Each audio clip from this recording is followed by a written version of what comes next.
গোবিন্দ না? এ গোবিন্দ, শোন শোন শোন শোন, এইদিকে এইদিকে এইদিকে, তাড়াতাড়ি তাড়াতাড়ি। আরে তোর বাড়ির সামনে বসেছিলাম, তোর কাছ থেকে 100 টাকা নিয়েছিলাম, মনে আছে? হ্যাঁ। তো ওই জন্য তোকে ডাকলাম। এনে ধর, এই হচ্ছে তোর 100 টাকা, আর এই হচ্ছে তোর 20 টাকা, ঠিক আছে? 100 টাকাটা তো বুঝলাম, কিন্তু 20 টাকাটা কিসে? আর বলিস না ভাই, তোর টাকাটা রাতে রেখে শুয়ে পড়েছি, সকালে ঘুম থেকে উঠে দেখি তোর টাকাটা বাচ্চা পেরেছে 20 টাকা।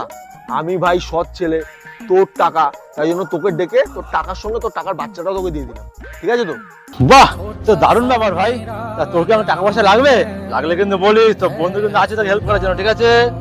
হ্যাঁ, টাকা তো একটু লাগতো, কিন্তু এবার না একদম কম টাকা হবে না, একটুখানি বেশি টাকা দরকার ছিল।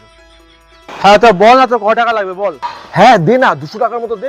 তোর টাকা যদি কোনো বাচ্চা টাচ্চা পারে, তাহলে সেই 200 টাকা আর ওই টাকার বাচ্চা একসঙ্গে তোকে আমি ফেরত দিয়ে দেবো, ঠিক আছে? আচ্ছা, এই নে ধর 200 টাকা নে, ঠিক আছে? এই রে, গোবিন্দ আসছে রে। এই ভিকি, 7 দিন তো হয়ে গেল, আমার টাকাটা দিলি না? কিসের টাকা ভাই? কেন, তুই যে 200 টাকা নিলি, বলি 2 দিন মাঝে ফেরত দিবি, সেই টাকাটা দে।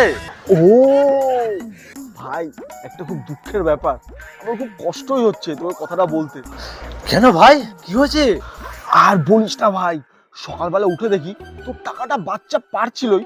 আমি ভাবলাম বাচ্চা পারতে একটুখানি টাইম লাগবে, তো আমি বাথরুমে গেছিলাম। বাথরুম থেকে এসে দেখি তোর টাকাটা বাচ্চা পেরেও দিয়েছে, একটা 50 টাকার নোট। তারপর ভাই তোর টাকাটা বাচ্চাটা পারতে গিয়ে মরে গেল ভাই, আর সঙ্গে বাচ্চাটাও মারা গেল। কিছু মনে করিস না ভাই, তোর দেওয়া টাকাটা আর টাকার বাচ্চাটাকে আমি বাঁচাতে পারলাম না ভাই, আমি বাঁচাতে পারলাম না। আমার টাকা, আমার টাকার বাচ্চা সব চলে গেল। খুব কষ্ট যে বলো।